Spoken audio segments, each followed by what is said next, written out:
came to it because somewhere I knew that that I was suffering.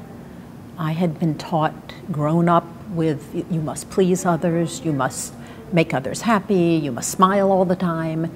And suddenly somebody was telling me I could meditate and be in silence and be okay just with the person I was, that it was okay just to be without doing my personality. And it was a revelation to me. And the first year that I attended Tara's talks, I cried every session, and just felt like I'd come home. I have been practicing 16 years, so I feel like I am fairly, I don't want to say accomplished, but the practice means a great deal in my life. It's very, very important to me.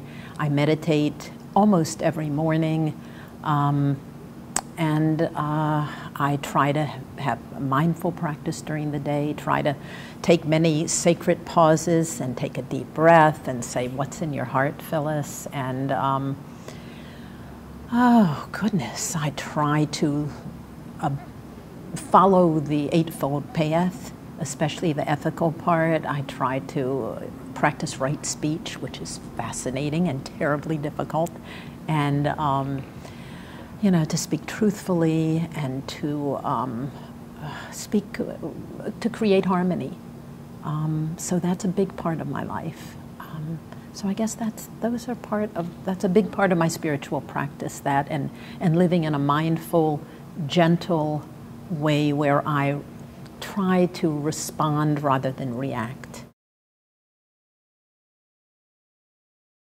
I'd like to say perhaps in my 46-year marriage, which has been a challenge, I'm married to a wonderful man, and marriage is very challenging. And I guess one story would be that the practice has taught me to, when I'm upset with something that has happened between my husband and me, that I can go inward and you know, do what's called RAIN, which Tara has taught me, which is to you know, recognize what's going on and to allow it.